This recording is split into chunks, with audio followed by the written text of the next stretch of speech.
what's left after the storm.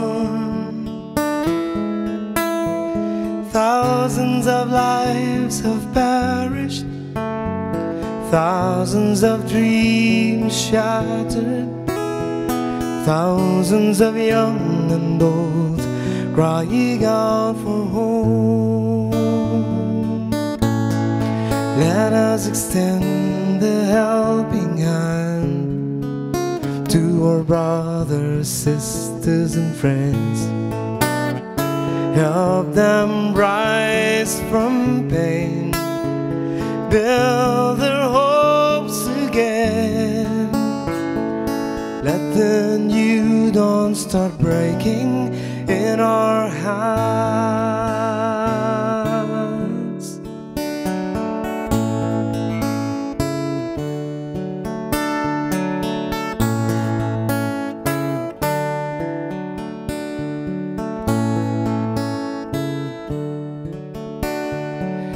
Have you seen that a young child in the middle of debris?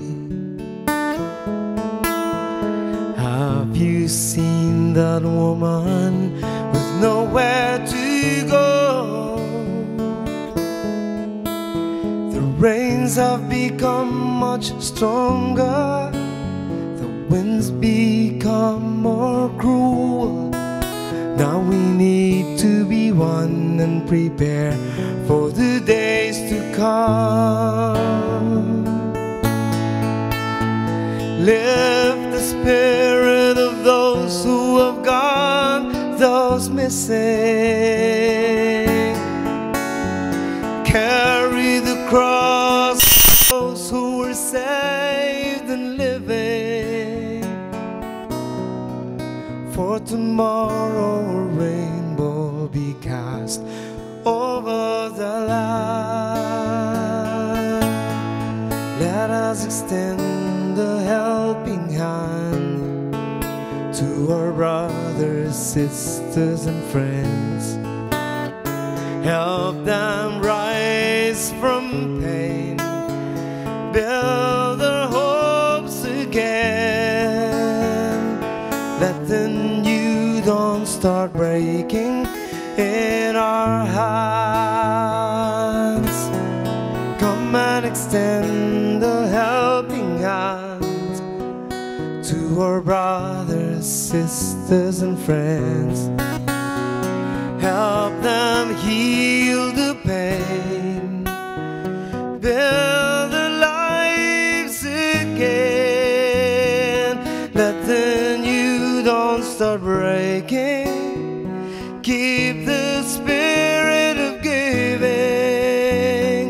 Let the new dawn start breaking in our hands.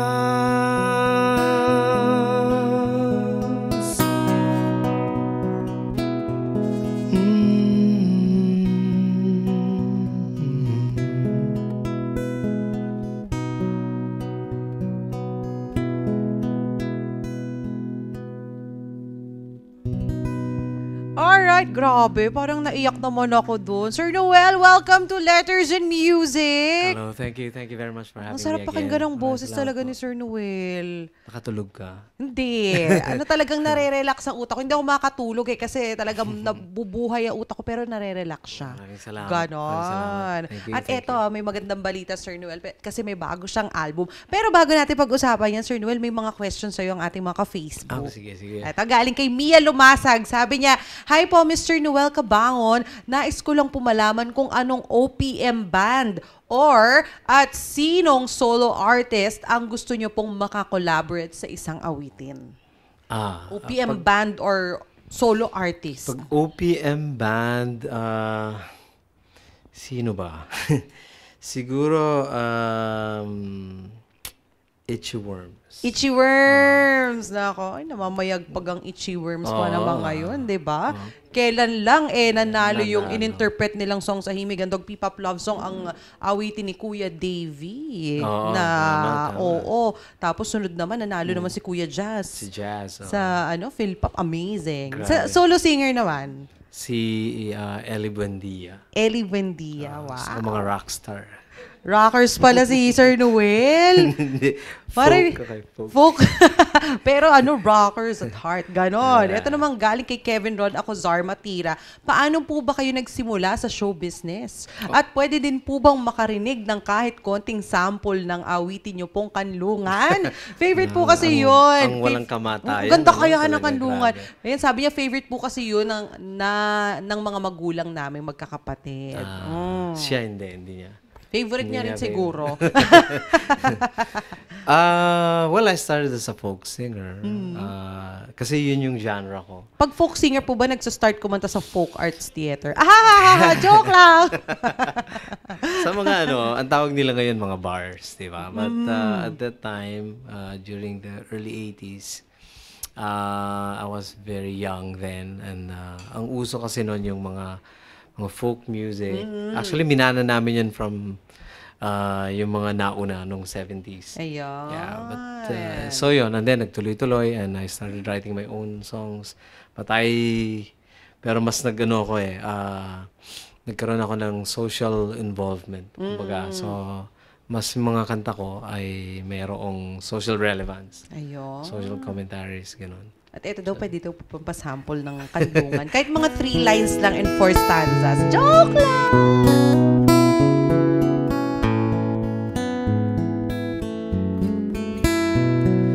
Panapanahon ng pagkakataon, may babalik ba ang kahapon?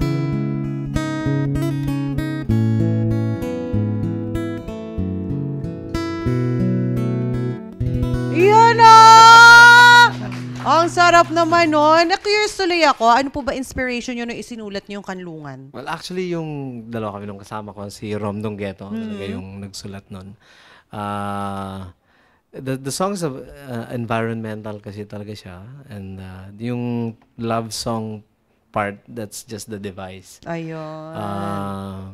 Kwento ng pag-ibig, mga childhood, sweethearts. Wow naman. Sa- Mga childhood sweethearts. Kasi nung bata rin ako, may crush ako na kapitbahay namin. Ayun yun So, nagkikita kami sa tabing ilog. Totoo Medyo. talaga. Kayo ba si John Lloyd?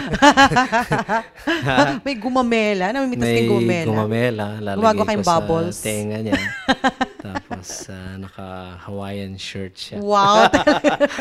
Joke At lang. gagawa silang bubbles. Ah. Gumagawa ng bubbles yung gumamela. Tama. Di ba? Dinidikdik yun eh. Tapos, Nag-google ko po yun. Hindi ko naman po naabutan. Pero nag-google ko lang. nung hindi pa uso yung mga binibiling bubbles. Correct. Mas maganda kaya yun, all natural. Diba? Tama. Matapos magpa-beauty, magpa-bubbles ka. Ito naman, Kuya Noel, galing kay JJ Aquino. Sabi niya, hello mga ka-letters in music at sa idol kong mahusay na kompositor na si Noel Cabangon. Tanong ko lang po kung papaano ba siya sumusulat ng mga kanta. Meron po ba siyang pinaguhugutan ng mga inspirasyon sa buhay? Pag-greet naman ang happy viewing kay Kuya Dan Gamboa Jr., Angelica Herrera, Panganiban, Jimple Mark Sampang, Mea Nalar. Thanks, God bless. Ayan. Happy viewing sa inyo.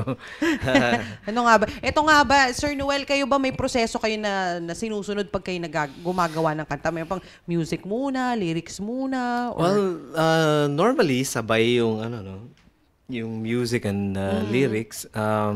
Pero, madalas naman kasi yung hugot, dahil nga ang mga kanta ko ay has something to do with the environment, with what's happening around us. Mas ang hugot na sa labas.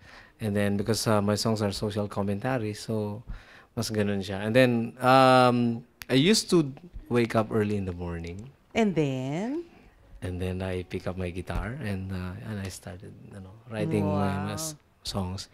Mas tahimik kasi. Pero minsan, Like how early? Kasi may kilala ako Mga gumigising na alas 3 ng madaling araw kasi mas doon siya nakapagsulat. 4 Ganun. a.m. 4 a.m. 4 a.m. naman. Aba. Ayun po yung nakapangalumbaba doon. Fan na fan niyo po siya kasi. Kaya Tapos, naman tutok na tutok.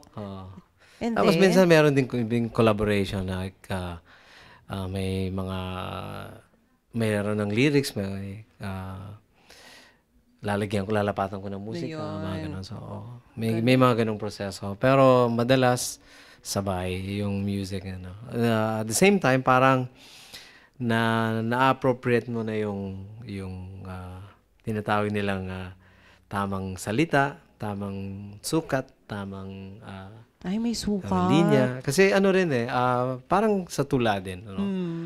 May sukat at linya ang mga stanzas. Ayun. At the same time, gumagamit ka rin ng mga images Mhm. na hindi lang talagang direct na nagkukwento ka. But you also use images which is more, tingin ko mas maayos, mas maganda, mas lyrical. Ayun. Make it more lyrical. Ay, tips yan mga ka-letters and music. Alam na this. Lalo sa mga aspiring songwriters out there. May mga natutunan na naman kayo. Ito naman. Gustong sumali sa sa Correct. songwriting contest. Uso ngayon yun, Sir Noel, no? Oo. Yung mga songwriting competitions. Balita ko si Cesar. Kailan may Cesar yung taga rito sa inyo? Cesar Batingal. Mahilig Junior. din daw magsulat ng kanta yun Tsaka Mahilig din po magsulat sa Facebook. Ganon. Diba? Ito naman galing kay Delia Sunrise. Wow, ang ganda na name niya, Delia Sunrise. Sunrise. Okay Very environmentalist din siya. Sabi niya, kung mayroon po siyang ihahandog na song sa bagong administrasyon natin ngayon, at sa ating bansa, anong song po yun at bakit? Maraming salamat po, Sir Noel. Idol po kita. #change is coming. #letters and music. Parang gusto mo magbago ang letters and music. Oo nga. Meron akong kanta na tungkol sa pagbabago, which I think is very appropriate sa Change is Coming. Ay, Sa bagong- change is here na nga daw, di ba? Change is being done. Parang ganun Correct. siguro, or is on the way. So, Lalo na kakatapos lang ng SONA ni President Digong. Oo Happy po nga. ba kayo? Happy po ba kayo sa mga narinig nyo? sa narinig ko, well, medyo nabitin ako, pero may mga magagandang sinabi si Presidente Duterte na kailangan ng ating bansa. Ayun. Yung kaibigan kong taga rito, si Cesar, nag-usap kami. Ay, talaga po? Ano sabi po niya? Yung mga sinabi Ayun. ni Digong. Sa kanya po ata nagkukonsulta si President Digong. Palagay ko. Palagay ko. Grabe siya. Nako, ito naman galing kay Jeffrey De Leon. Sabi niya, magkakaroon po ba siya ng concert? Namimiss na po kasi naming makapakinig ng mga awitin niya tuloy-tuloy. Thanks po.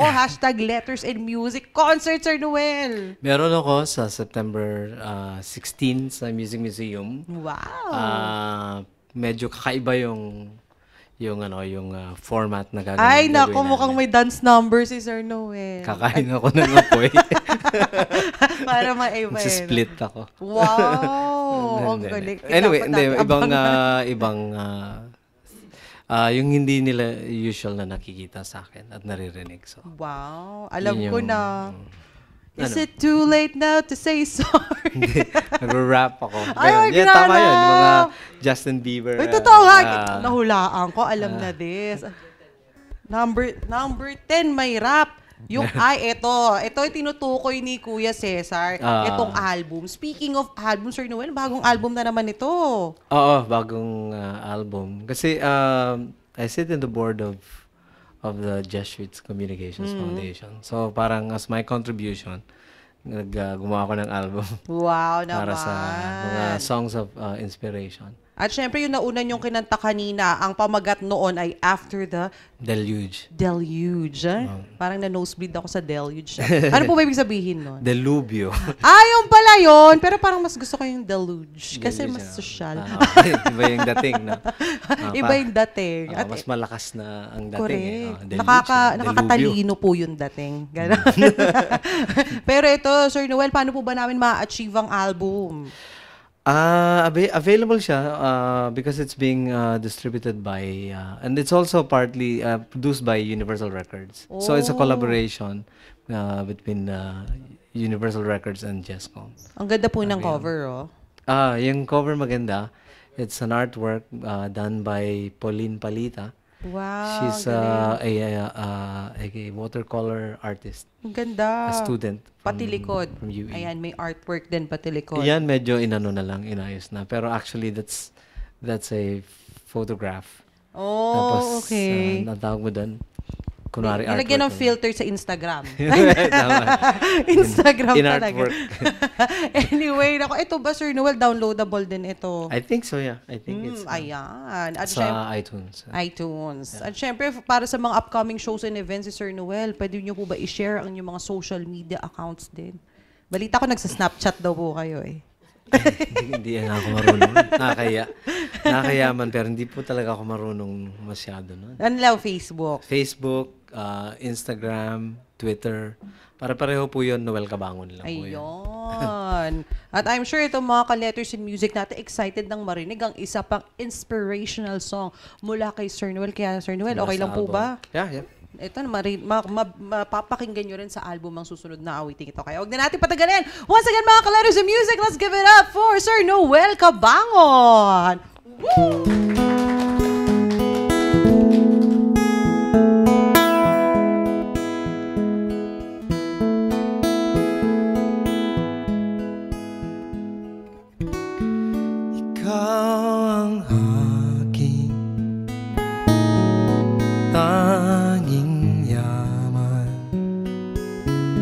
Na di lubusang masumpungan ang nilikha mo, karigtan, sulyap ng iyong kagandahan.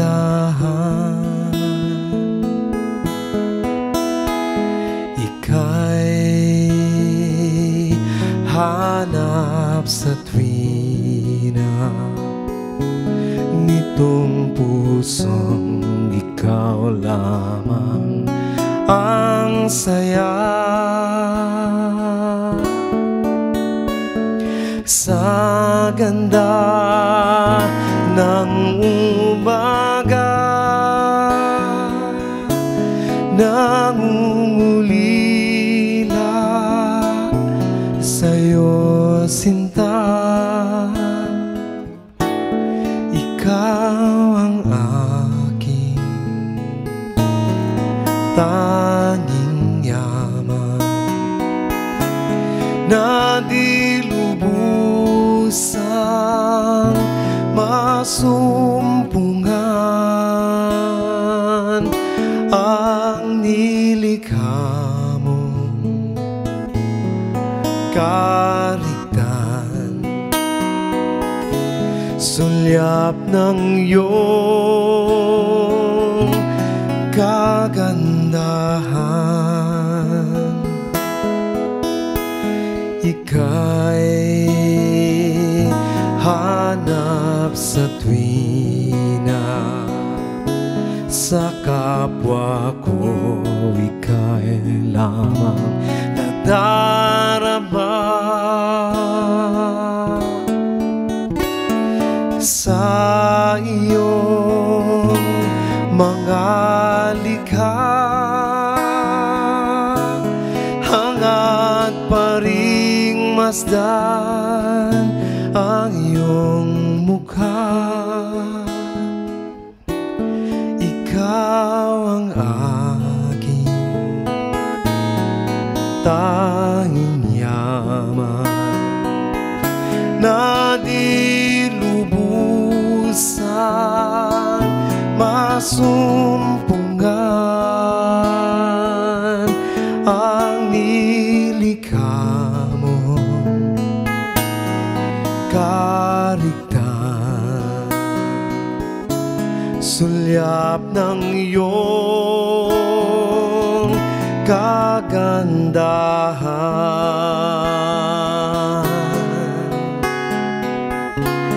Ikaw ang aking tanging yaman, na di lubusang masumpungan ang nilikha mong karigtan, sulyap ng iyong kagandahan, sulyap ng iyong kagandahan.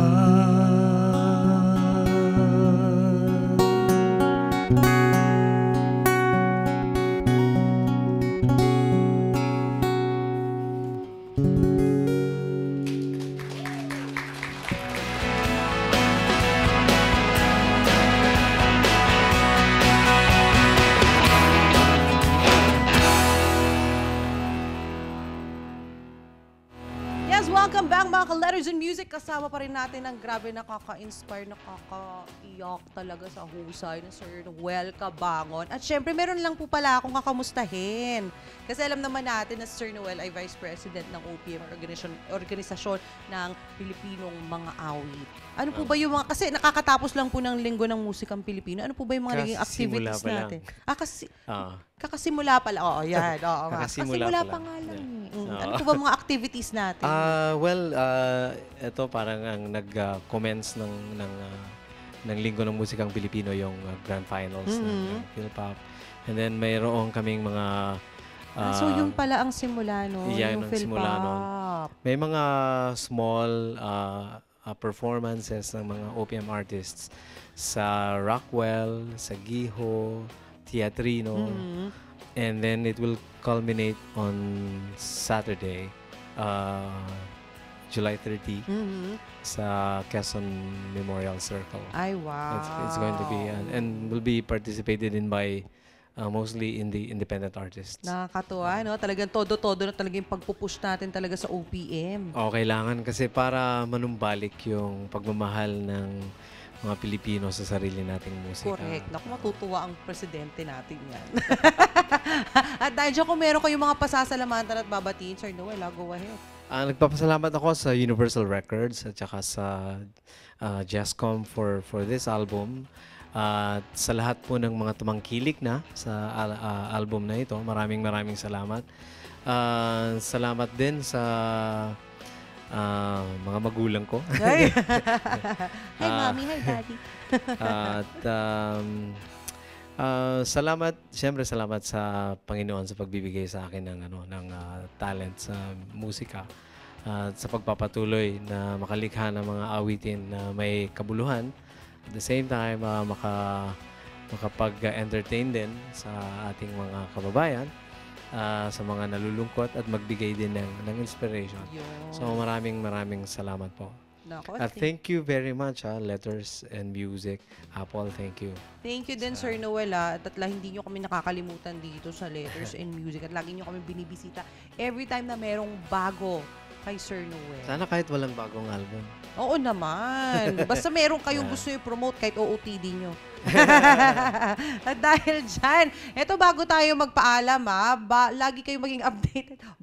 Lagi kayong maging updated sa mga happenings dito sa Letters and Music. Just log on to our Facebook page, facebook.com/lettersandmusic, or send us an email at lettersandmusic25@gmail.com. Syempre pa, mapapanood nyo din ang mga past segments at episodes ng Letters and Music sa youtube.com/lettersandmusic. Bukod dyan, mapapanood nyo din kami at iba pang mga programa ng Net25 via live streaming. Just log on to eaglebroadcasting.net/net25tv. At eto pa, kung na-miss ninyo ang episode na ito ng Letters and Music, kasama natin si Sir Noel at hindi nyo narinig ang napakaganda niyang tinig, abay, bakit? Abangan ninyo ang aming encore telecast araw-araw po yan at 11 p.m. Dito pa rin syempre sa Net25. Anyway, pansamantala po muna kami magpapaalam. Again, thank you so much, Sir Noel. Thank you very much. And see you again very soon. Yes. Yep. Again, mga ka-Letters and Music, ako po si Apple Chu, and I'm 1 with 25. Pinas FM later!